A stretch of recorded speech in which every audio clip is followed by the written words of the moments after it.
चाहिँ बुझाइ हाम्रो जति त्यहाँनिर राष्ट्रपाको एक्जिस्टिङ गर्ने त्यहाँ जति सदस्य हुनुहुन्छ जति समर्थक हुनुहुन्छ त्यसलाई बढाउनका निम्ति हामी आउँछौँ नै।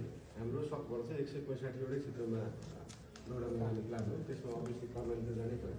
कर्णाली जति सुन्दर छ समस्या त्यति नै धेरै छ होइन। त्यो कुरालाई चाहिँ विशेष गरी त्यहीँ हुने नेताले भनौँ लिडरले भनौँ कसैले भनौँ त्यसलाई चाहिँ ग्लोरिफाई गर्दाखेरि स्विजरल्यान्ड जस्तो देखाउने बेला मात्रै छ त्यो अगाडि आयो। तर समस्या समाधानमा चाहिँ खासै फल देखिएन। हामी कर्णाली आउँछौँ पनि र कर्णालीको समस्याको ठिकै समाधान गर्न सकिने कुराहरू मात्रै राख्छौँ। त्यहाँनिर कतिपय कुरा त 50 वर्षमा समाधान हुन नसक्ने पनि कुरा हो। तर कतिपय कुरा त 1 वर्षमा समाधान हुने विषय होला, 5 वर्षमा समाधान विषय होला, जुन चाहिँ पार्टीगत लडाइँले गर्दाखेरि नभएका समस्याहरू पनि छन् जुन समाधान गर्छ। त्यस्ता कुराहरू चाहिँ लिएर नै आउँछौँ र सकिन्छ भने रविजी र म दुवैजना आउँछौँ पालै पालो आफ्नो नभए म त आउँछु नै भनेर अहिलेसम्म बसिरहेको छु। हामीलाई चाहिँ त्यस्तो त्यहाँनिर जानलाई त्यहाँ जानु नपरोस् भन्नेमा छैन।